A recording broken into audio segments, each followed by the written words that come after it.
Good evening. I'm CJ Hero. And I am Nina Richie Alagaw Flores. This is Matanang Agila International. Now for the headlines. President Ferdinand Marcos Jr. aims to launch Maharlika Fund in Davos Forum.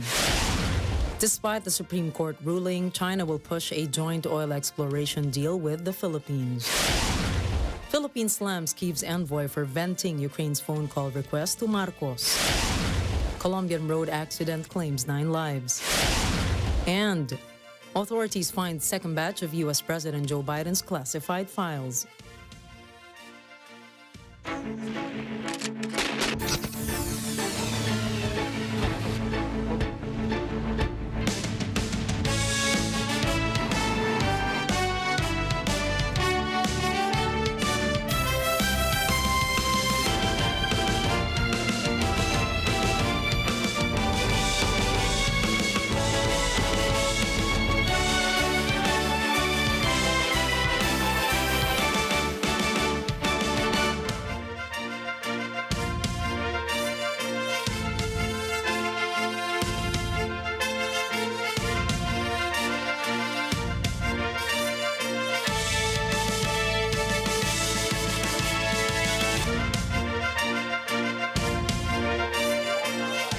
President Ferdinand Marcos Jr. will introduce the Maharlika Wealth Fund in this year's World Economic Forum in Davos, Switzerland. Let's hear more from Eden Santos. President Ferdinand Marcos Jr. is set to attend this year's World Economic Forum in Davos, Switzerland. During the pre-departure briefing in Malacanang, Foreign Affairs Undersecretary Carlos Soreta said President Marcos will introduce the Maharlika Welfare Fund to world and business leaders in attendance of the forum. Soreta said it will be a great opportunity for the president to discuss the matter given the prominence of the forum itself. However, the DFA official clarified that the government respects the process of Congress in deliberating the proposal. The president said that we have developing all these excellent fundamentals, and there's much that we can offer investors. And he said, let's talk about the sovereign wealth fund that's being set up. And I agree completely with the president. The World Economic Forum is a great venue to do a sort of soft launch for our sovereign wealth fund, given the prominence of the forum itself and global and business leaders who will be there. And they will hear it directly from the president, what the fundamentals that we have, and that lead us to decide that we should have a sovereign wealth fund. So that's one of the things we're preparing for for Davos. Meanwhile, Soreta said the DFA is not concerned of critics possibly reopening issues on the Marcos Swiss account in the president's visit to Switzerland. Hindi naman po siguro. Meron po tayong malino na framework for legal cooperation with Switzerland. Nag-negotiate po tayo ng mga agreements for cooperation on legal matters, on including even extradition, mga matters that may relate to this issue that you are referring to. Soreta denied allegations that the president would withdraw from their alleged accounts in Switzerland. It's hard to comment on that. Thank you po. If ever there was something like that, we would know about it, but there's none. Like I said, the bilateral relations with Switzerland is excellent. There's a legal framework for cooperation on financial matters, and none of it has been triggered. Okay. The DFA could not state in detail the projected amount of investments the president will get on this trip. Marcos will depart on Sunday, January 15, for a 5-day trip to Switzerland. Eden Santos for Matanang Agila International. Trusted, connected, on point. China will push through with its joint oil exploration deal with the Philippines and the South China Sea. The Chinese government made the statement amid the recent Supreme Court ruling declaring as unconstitutional the Joint Marine Seismic Understanding, or JMSU, signed by the Philippines, China, and Vietnam in 2005. Chinese Foreign Ministry spokesperson Wang Wenbin said the 2005 tripartite deal is an important step by the three countries and a useful experiment for maritime cooperation between parties to the South China Sea. The Chinese official added the undertaking played an important role in promoting stability, cooperation, and development in the region. The Department of Foreign Affairs will study the Supreme Court ruling declaring as unconstitutional the country's joint oil exploration deal with China and Vietnam. Moira Encina reports. The Department of Foreign Affairs has reacted to the Supreme Court's ruling as unconstitutional, the 2005 Joint Marine Seismic Undertaking, or JMSU, signed by the Philippines, China, and Vietnam. The DFA says it is premature to discuss the legal implications of the Supreme Court decision in future undertakings between the Philippines and China. The deal was signed during the administration of former President Gloria Macapagal Arroyo. In his recent state visit to Beijing, President Ferdinand Marcos Jr. discussed with Chinese President Xi Jinping the resumption of negotiations for the joint oil and gas deals between the two countries in the South China Sea. DFA spokesperson Maria Teresa Daza said they are carefully studying the SC ruling on the tripartite agreement. Daza said all actions and policy recommendations of DFA are lawful and constitutional. She said it is the duty of DFA to consider all applicable cases in any future discussion with China on oil and gas. But the official pointed out that it is premature to discuss the legal implications of the SC ruling in the future undertakings between Manila and Beijing. Daza clarified that the substantive discussions on the joint oil and gas exploration have yet to start. She added that it's upsetting the parameters that will guide any future oil and gas talks. Moira Encina for Mata ng Agila International. Trusted, connected, on point. The Department of Foreign Affairs criticizes a representative from Ukraine, and the envoy spilled to the media the request of Ukrainian President Volodymyr Zelensky for a phone conversation with President Ferdinand Marcos Jr. Randy Bernardino reports. The Department of Foreign Affairs slammed Undersecretary Carlos Soreta says they have yet to discuss the requests of the Ukrainian government. The official says they do not appreciate Ukraine's chargé d'affaires in Malaysia, Denis Mikhailiuk, for telling the matter to the press. First of all, we don't really appreciate when these things are done. Ukraine is a country we have a good relationship with, but when matters like these are vented by representatives of another government through the press, it's not something that we appreciate. Mikhailiuk complained that despite many efforts, he hasn't been able to arrange a phone call between Zelensky and Marcos. He told journalists on Wednesday that the embassy has been requesting a high-level conversation with Marcos since June, when he was still president-elect. He followed it up twice every month, but they have yet to receive a reply from the presidential office. He explained Kyiv wants to discuss with Marcos bilateral ties and the participation or co-sponsoring by the Philippines of Zelensky's peace formula. Soreta says they have yet to discuss it. These things are arranged and the talking points are discussed. He adds that it is not good diplomatic practice to do it the way the Ukrainian envoy did. I think I'll limit my comment. If he wants this to happen, he has to. We have to discuss it. These things are arranged. The talking points are discussed. There's pre-discussion. It's not good diplomatic practice to be doing it the way he did. I think I'll leave it at that. In November, Marcos said the war between Russia and Ukraine was unacceptable, pointing out the fighting between neighbors had affected global food supply. He called on Moscow and Kyiv to move on to diplomacy to make the aspects of Ukraine and the Russian economy productive again. Marcos adheres to the formula of friend to all, enemy to none in pursuing international relations. Randy Bernardino for Matanang Agila International. Trusted, connected, on point. The Armed Forces of the Philippines and the Department of National Defense heralded a smooth transition in leadership. Defense Secretary Designate Carlito Galvez Jr. and AFP Chief of Staff General Andres Centino assured their cooperation with each other for the welfare of the two organizations. The officials made the assurance in the command conference called by Galvez. It was attended by 186 commanders from the Philippine Navy, Philippine Air Force, and the Philippine Army, as well as bureau heads of the Defense Department. Maybe mayroong tinatawag tayo na some tinatawag nating some valid issues, but we are resolving it now. Meanwhile, Centino refused to discuss the details of his reappointment as Chief of Staff. As a soldier, Centino said he only follows orders from his Commander-in-Chief.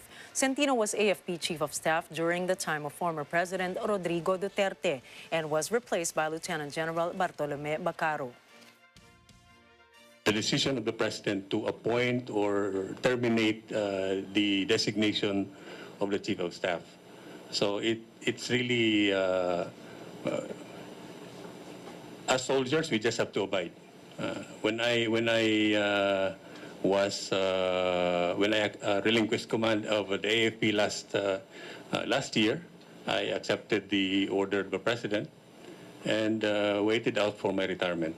And again, when I was appointed, I just had to accept the order.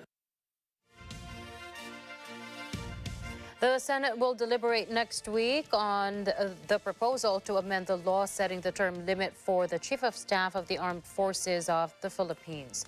Currently, Republic Act 11709 provides a 3-year term limit for the AFP Chief of Staff and Major Service Commanders.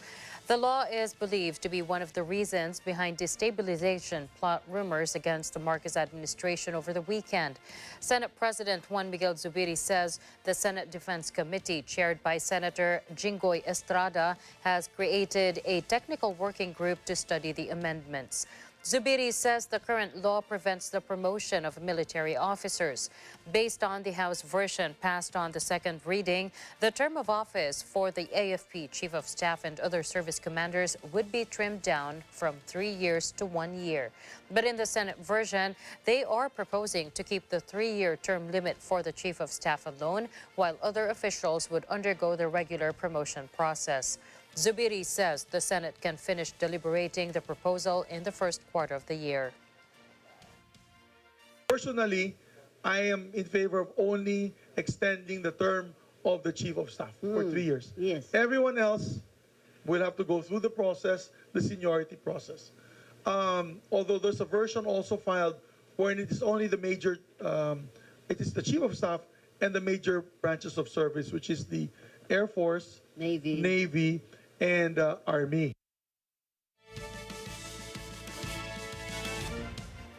The Department of Health is negotiating with countries that pledged to donate bivalent vaccines against Omicron to the Philippines. Omicron is still the prevalent COVID-19 variant in the country. Madeline Villar Moratillo reports. The Omicron subvariant of COVID-19 remains the prevalent virus affecting the country, based on samples sequenced at the Philippine Genome Center or PGC. In its latest sequencing with 137 samples from January 3 to 9, a majority of those identified are subvariants of Omicron. Out of the 137, 52 are identified as BA.2.3.20, 1 BN.1, 10 BA.5, as well as 3 BF.7 and 1 BQ.1. There are 28 XBB cases, 13 XBC, and 24 other Omicron subvariants. The BF.7 is said to be causing the latest COVID-19 surge in China, while the BQ.1 subvariant of BA.5 is causing the spread of COVID infections in the United States and 60 other countries. The government is coordinating with other countries to acquire bivalent vaccines, also called the New Generation or Omicron-specific vaccine.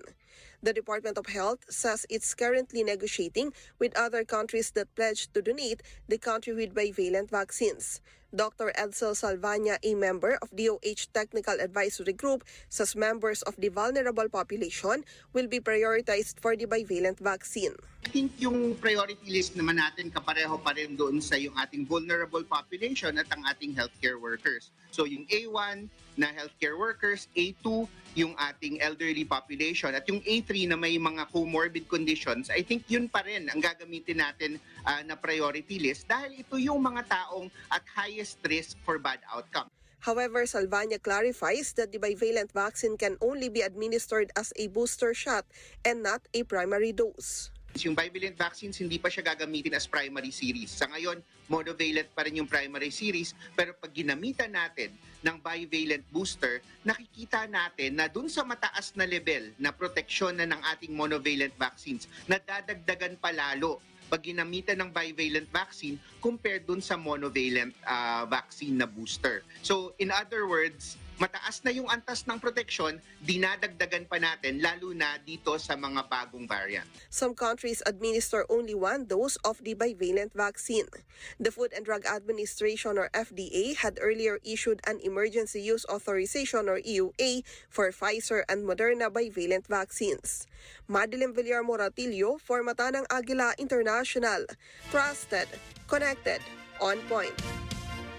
Deactivated voters who failed to participate in the elections for 2 or more times can now register as COMELEC extends its Register Anywhere project or RAP. In COMELEC's notice, new voters can register on RAP sites for youth, village, local, and national elections, transfer record registration, registered overseas workers or voters who will return to the country to vote in the BSKE, senior citizens, and persons with disabilities. They all can register as new voters or update their voters' registration records. COMELEC adds that an application for reactivation of voters who did not vote 2 times or more can also be done at RAP sites. Aside from RAP, regular voter registration will be available at different COMELEC offices in the country. Satellite registration and mall sites will also be available. The poll body appeals to the public to take opportunity for the voter registration as it will only last until January 31st of this year. Free rides on the EDSA busway are confirmed to be back on track this year. A fund of more than 1.2 billion pesos has been allotted for the program. Nadine Aguilar reports. Good news, commuters! The free ride program of President Ferdinand Marcos Jr. will be back on track this year. This is after the Department of Budget and Management approved the 1.285 billion pesos fund for year 2023 for the service contracting program under the Department of Transportation. Budget Secretary Amena Pangandaman says the Marcos administration allotted more than 1.2 billion pesos for the 2023 General Appropriations Act for the continuation of the program. Pangandaman says the government understands the suffering of commuters. That is why President Marcos gave a directive to help citizens reduce their burden. The Secretary stresses the program is a big help to commuters to save everyday fares, which can be an additional budget for their other expenses. Data of the Land Transportation Franchising and Regulatory Board or LTFRB shows that as of December 27, 2022, 164,966,373 passengers benefited from the free ride program on EDSA busway last year. Nadine Aguilar, for Mata ng Agila International. Trusted, connected, on point. Coming up, China condemns Kabul's suicide attack and opposes all acts of terror. System failure cancels all U.S. flights. And South Korea plans to acquire nuclear weapons. More stories from around the globe when Mata ng Agila International returns.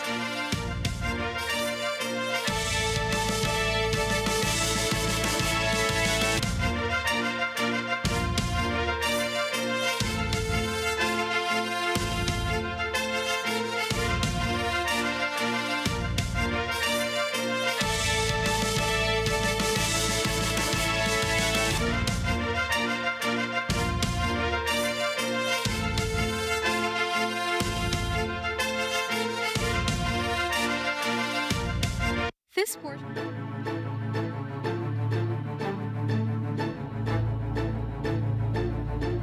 Net25.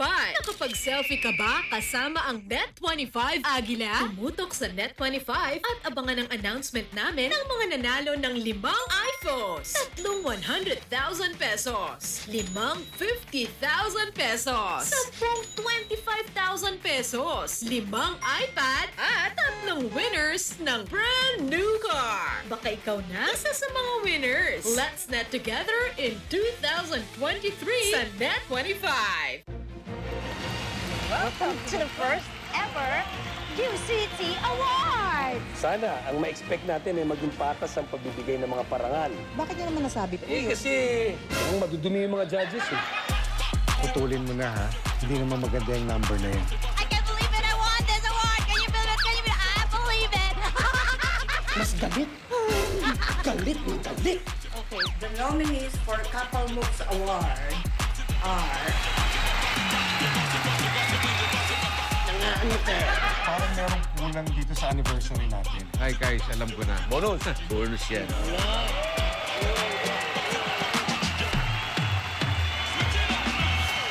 This portion is brought to you by 318 Automart, Arlex Trading and Construction Supplies.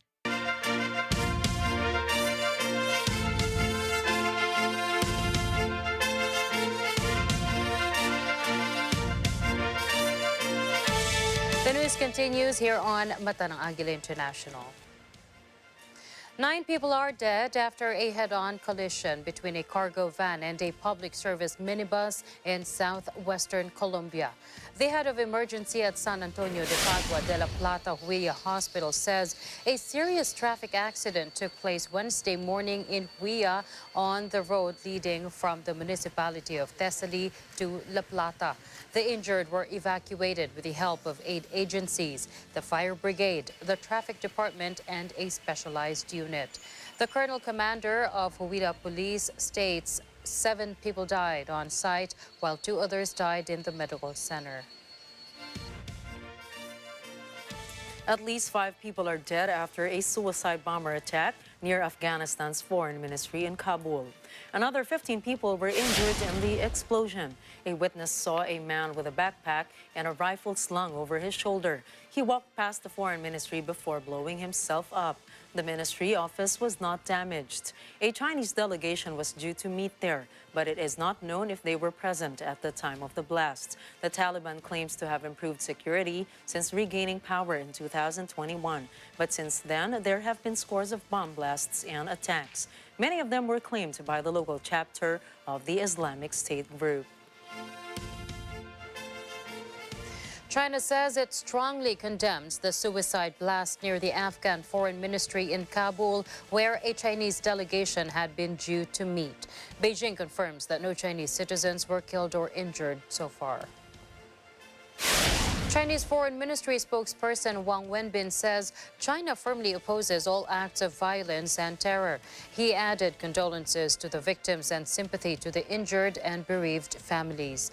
He stresses that China hopes Afghan authorities will take firm and forceful measures to effectively protect the security of personnel and institutions of China and other countries in Afghanistan.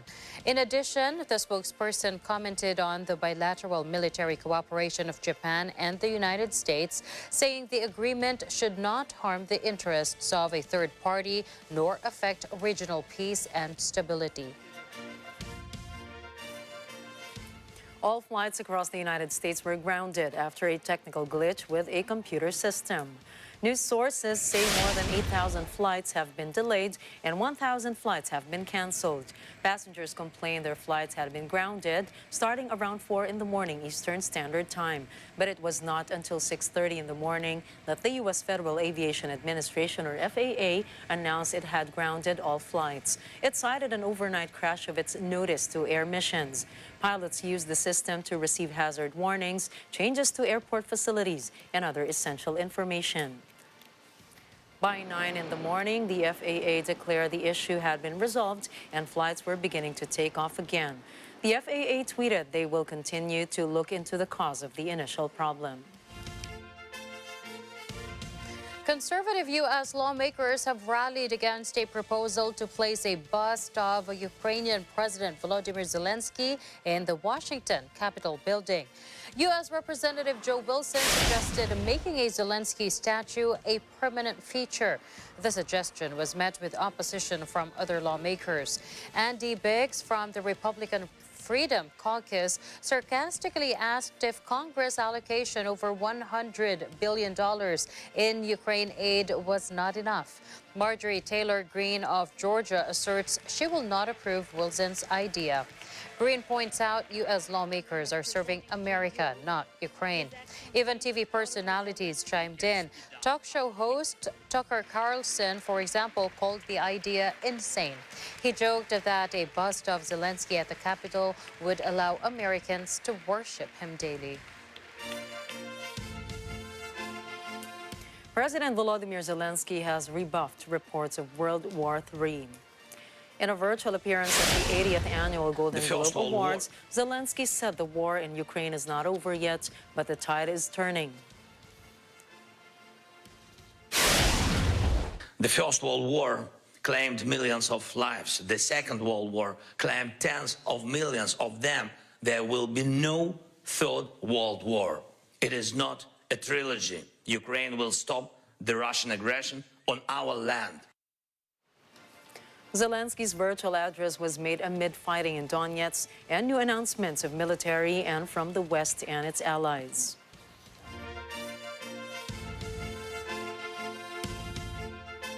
Kremlin spokesman Dmitry Peskov says Russia prefers peace talks with Ukraine over fighting. But he says he sees no potential negotiations since Kyiv and the West choose a different path. Peskov reminds journalists that Ukrainian law forbids its president from having any dialogue with Moscow. The Kremlin says it was on the verge of signing a truce with Kyiv in early April after Turkey mediated talks in Istanbul. But Peskov claims Ukraine made a U-turn, which Russia believes to have been the result of Western meddling. The U.S. declared a strategic defeat of Russia in Ukraine as its policy goal and vowed to keep or help Zelensky for as long as it takes to victory. Peskov concludes that Washington and its allies are investigating a proxy war at the expense of the Ukrainian people. Russia sent troops into Ukraine in February, citing Zelensky's failure to implement the Minsk agreements. Ukraine continuously denies it will ever join any Western military bloc. Security remains tight outside the Brazilian Congress amid rumors of more protests by Bolsonaro supporters. The Supreme Court will issue unspecified arrest warrants for anyone who tries to block roadways or public buildings in the country.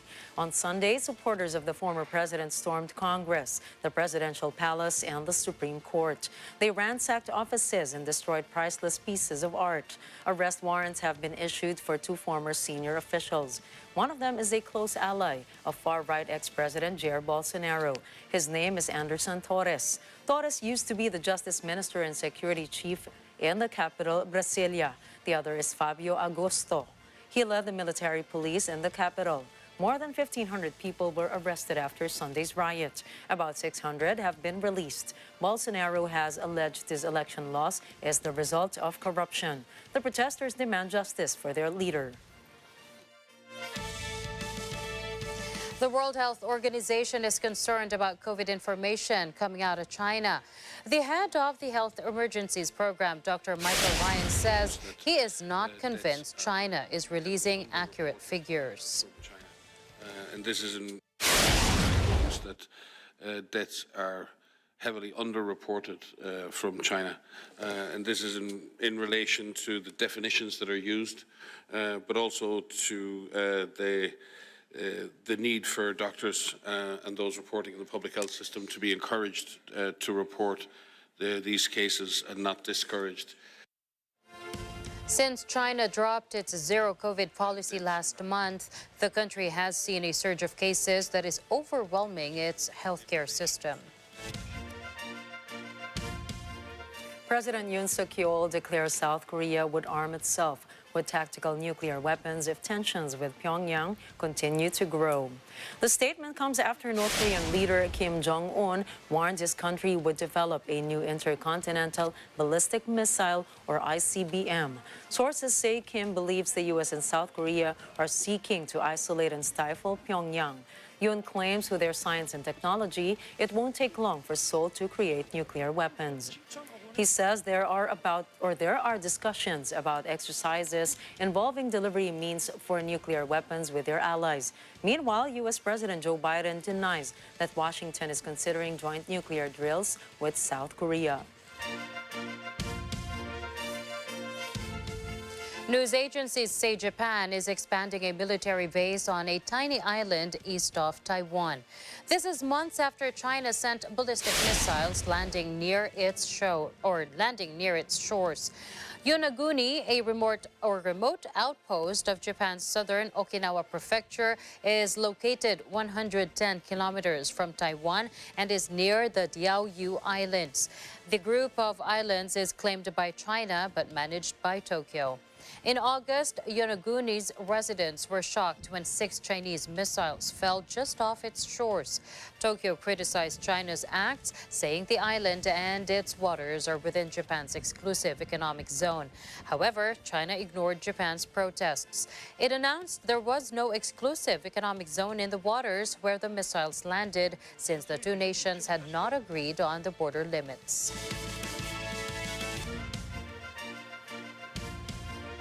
European Commissioner for Crisis Management Janez Lenarčič says Brussels has repeatedly asked Israel to pay for demolished houses on the West Bank. The shattered houses were built using financial aid from the European Union or its member states. The written statement penned by 24 parliament members asserts Israel did not shoulder the consequences for the illegal demolitions and violations of human rights. Lenarčič says the EU bloc is also deciding on possible restrictive measures against Israel. The United Nations Office for Coordination of Humanitarian Affairs says over 700 people were displaced after Israel demolished nearly 600 Palestinian-owned structures across the West Bank, including East Jerusalem.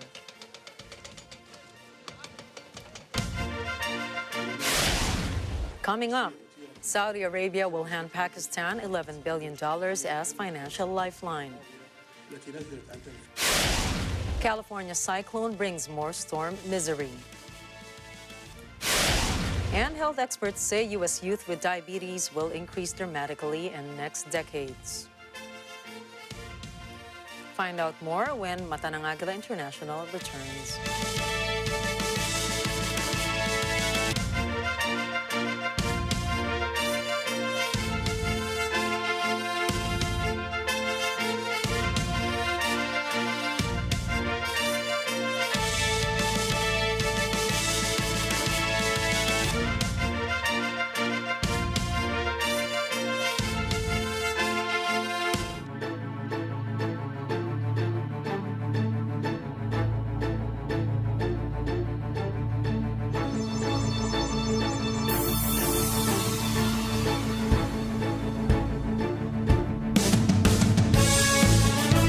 Obserbasyon na ang negosyo ng pagpapaganda ay siguradong patok kung ito ay mapapatakbo ng maayos at mahusay.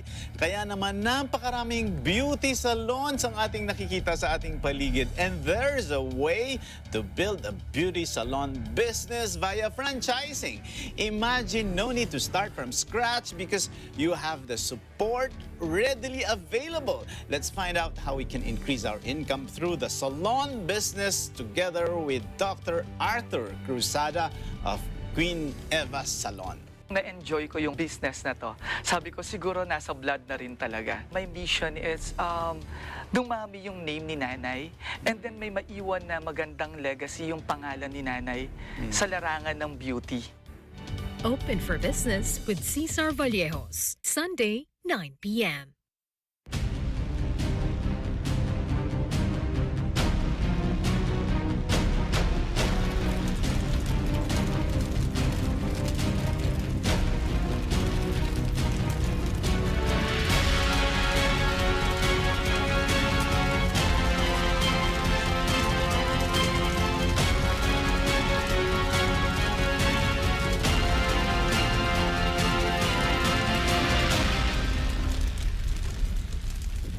together sa Net 25.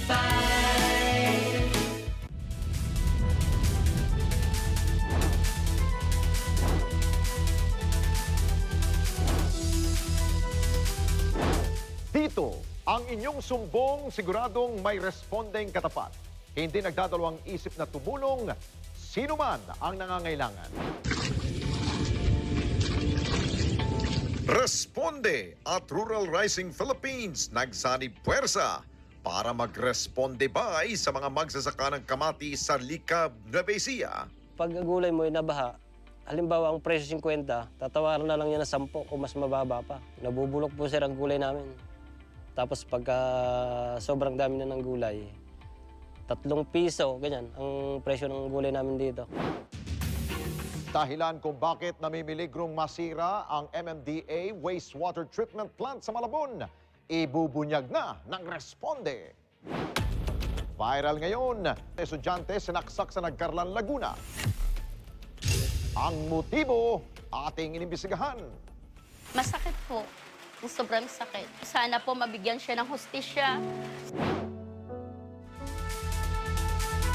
Mapapanood nyo kami sa mga sumusunod na mga channels. Sabado, alas 6 hanggang alas 7 ng gabi. Ito ang Responde, Mata ng Mamamayan.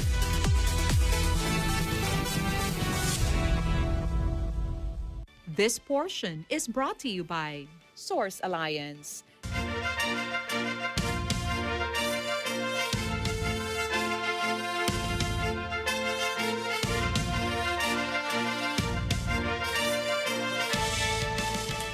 Saudi Arabian Crown Prince Mohammed bin Salman says his country will provide Pakistan with a financial lifeline of up to $11 billion. The kingdom's de facto ruler also instructs his financial officials to study increasing deposits in Pakistan by $2 billion. Reports say the financial assistance to Pakistan has now reached at least $22 billion after Riyadh's latest tranche. Islamabad's allies, the UAE and Qatar, pledged help to Pakistan through potential loans and investments. The flood-hit nation also received help from the U.S. and France. Some of its biggest donors were the Islamic Development Bank, the World Bank, and Saudi Arabia. Pakistani Deputy Foreign Minister Hina Arabani Kar says the international donations meet half of the estimated $16.3 billion needed to respond to the flooding. The rest is expected to come from the Pakistani government itself. Kar also mentions the active role of UN Secretary General Antonio Guterres in highlighting the plight of Pakistan's flood-hit population. He says the people of Pakistan will forever remain grateful to the United Nations and to those who extended help to their country. The UN reports the unprecedented floods impacted more than 33 million Pakistanis, killed more than 1,700 people, and pushed about 9 million others into poverty. In the U.S., an enormous cyclone gyrating off California's coast brings heavy rain. It threatens further floods and landslides in the already southern state. At least 17 people are known to have died in the parade of storms that have lashed the western United States. The non-stop downpour has brought rainfall levels not seen in 150 years to some places. Communities have been washed out. Power lines toppled. Rock slides block roads as an endless deluge pounds the Golden State. Most of Northern California is under a flood watch or winter weather advisory. The National Weather Service warns the heaviest rains are expected to come in the next couple of days. That rain will come on top of weeks of downpours that have left the earth saturated. Rivers are fit to burst and hillsides are risk of collapse. U.S. President Joe Biden's aides have found a new batch of classified government records at a second location. Reports say it is not yet clear when or where the fresh tranche of files was found by Biden's legal team. The first batch of classified files were found at Biden's former think tank office in Washington. Those papers were from his time as vice president under President Barack Obama.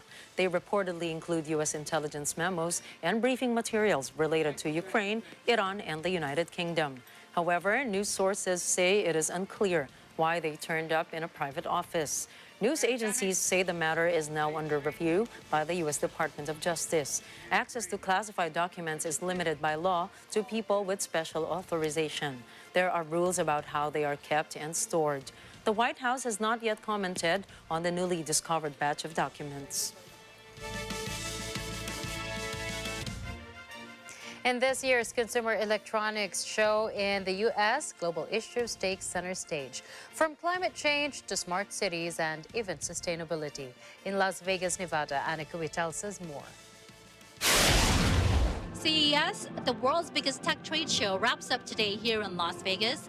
Under the theme of Human Security for All, attendees got to see companies showcasing their innovative products, focus on ways to make the world a better place for all.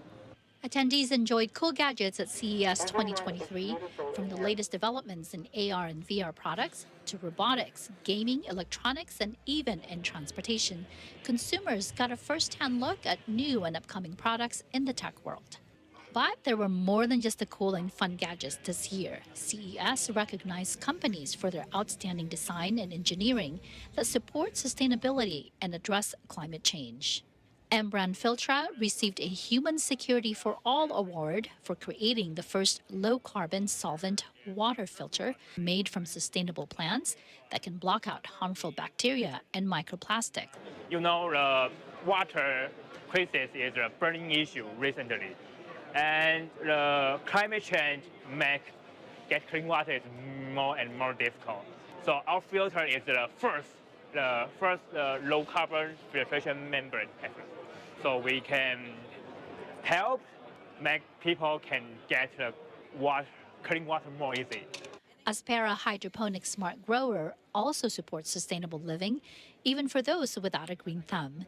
But it's more than just an indoor garden. We actually using the technical aspect behind it and apply it to school. We're the only one who do life science, where students design their own experiment with that, and that's what STEM for. STEM is like exploring, let them try and see what's the outcome. Then back to your question about elderly.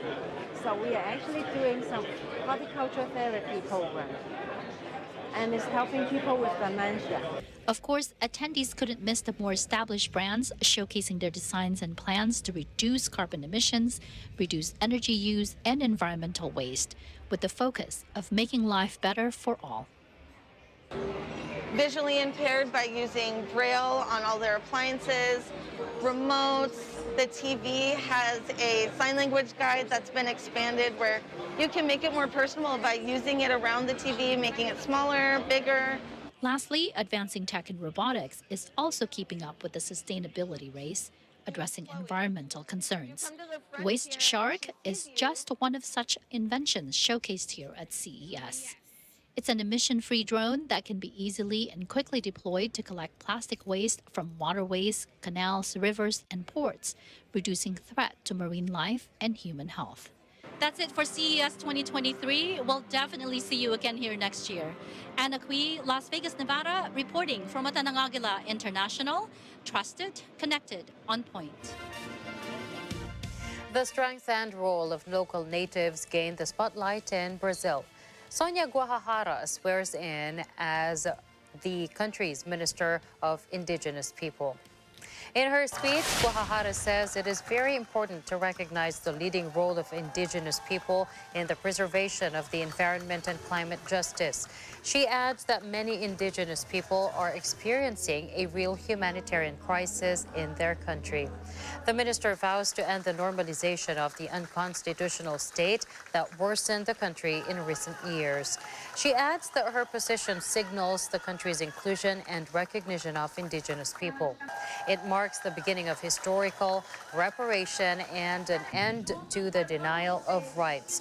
Newly sworn-in Minister of Racial Equality, Aniel Franco, shares Guajajara's statements. Franco says they can no longer ignore the fact that race and ethnicity determine unequal opportunities in Brazil in all areas of life. Health experts in the United States are sounding the alarm. They forecast a dramatic increase in the number of young people with diabetes in the next decades. More than 500,000 individuals under the age of 20 are foreseen to become diabetic by 2060. Rosel Feria has the details. According to a new modeling study by Diabetes Care, researchers forecast that the number of young people under 20 with diabetes here in the United States will likely increase more rapidly in the coming decades. The Centers for Disease Control and Prevention, or CDC, reports that an expected upward trend may lead to as many as 220,000 young people having type 2 diabetes in 2060. CDC says this is a nearly 700% increase. Type 2 diabetes among young people have substantially increased over the last 20 years. The health agency also says the number of young people with type 1 diabetes could increase by as much as 65% in the next 40 years. Type 1 diabetes is more common in the country. The CDC warns that an estimated 526,000 young people may have diabetes, both type 1 and type 2, by 2060. That's more than 500,000 of young individuals. Several explanations for the rise in type 2 diabetes include the increasing prevalence of childhood obesity. Also, the presence of diabetes in people of childbearing age might be another important factor. Experts say maternal diabetes increases risk of diabetes in children. People with diabetes are at higher risk for heart disease or a stroke, diabetes complications, and premature death than those who do not have the condition. Rosel Feria, Washington, D.C., Mata ng Agila International, trusted, connected, on point. Greece's former king Constantine II has died in Athens on Thursday at the age of 82. Greek public broadcaster ERT says Constantine died of a stroke. The former king was admitted to an Athens hospital last week due to breathing problems. Prime Minister Kyriakos Mitsotakis says the date and location of the funeral service will be decided with the former king's family. A controversial figure in Greek history, Constantine has many relatives in the royal families of Europe. He was also one of the godparents of Prince William, the heir to the British throne.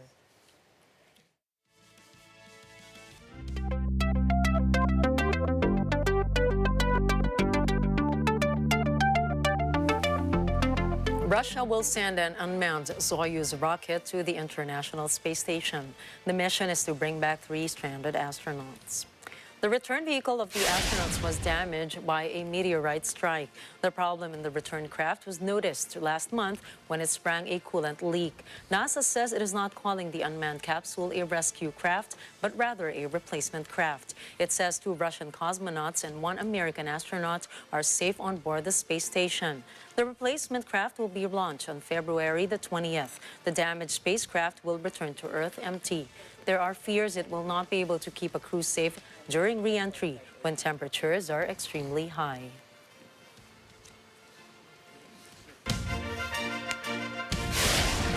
Later in the news, failed cryptocurrency giant FTX has salvaged $5 billion in assets. Lionel Messi guides PSG to victory in his first match since winning the World Cup. And more stories coming right up when Mata ng Agila International returns.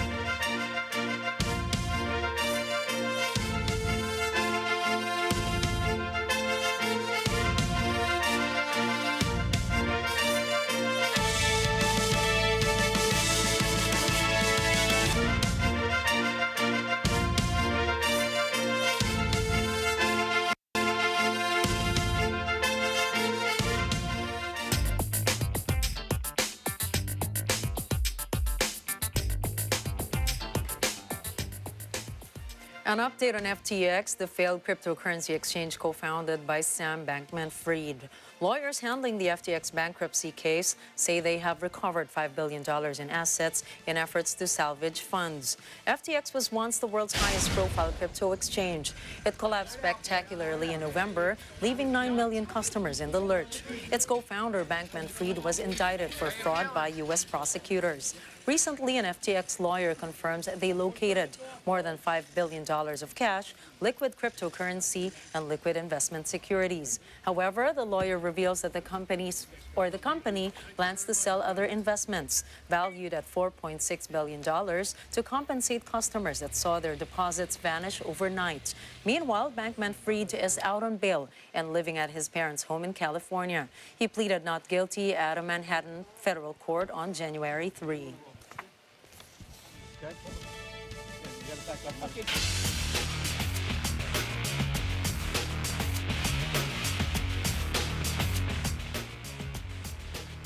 Lionel Messi scored in Paris Saint-Germain's 2-0 win over the Angers in Ligue 1 on Wednesday. It was his first appearance since leading Argentina to victory in the World Cup. Messi did not play in PSG's first 3 matches following his World Cup win in Qatar. The football star returned to training in Paris last week and was back on the starting lineup for the matchup against the Angers. During the game, the team was not at its best, but Messi swept his 13th goal of the season to make the score 2-0 with 17 minutes left. Coach Christophe Gaultier says Messi has recovered well, is relaxed, and is in great shape physically, bringing the team to another win.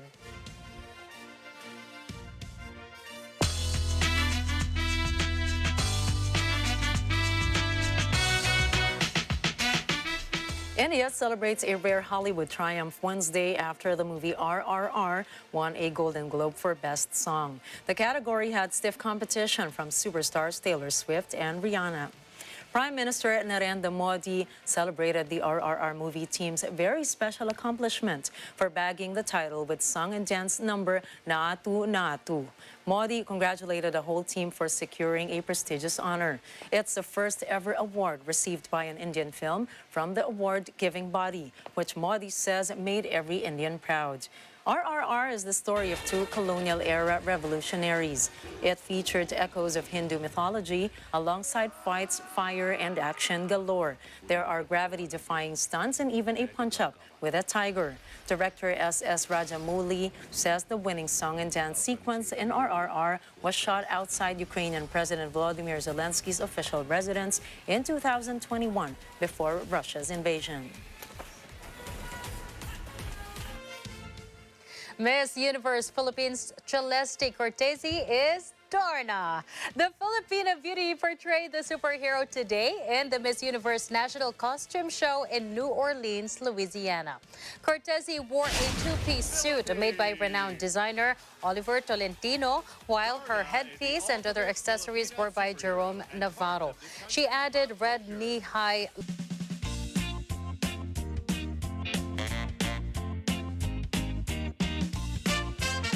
Media reports say 2 teenage girls aged 13 and 14 fled their homes in Karachi last week to travel to South Korea to meet K-pop sensation BTS. The girls' parents were unaware of their plan. They searched everywhere in their town before deciding to file kidnapping and missing reports. The police looked for some clues at their homes, and they read a diary that revealed the girls' plan to go to South Korea to meet BTS. Authorities say they saw mentions of train timetables and a plan to run away with another friend of theirs. The teens were located in Lahore, and a team was sent to bring them back home.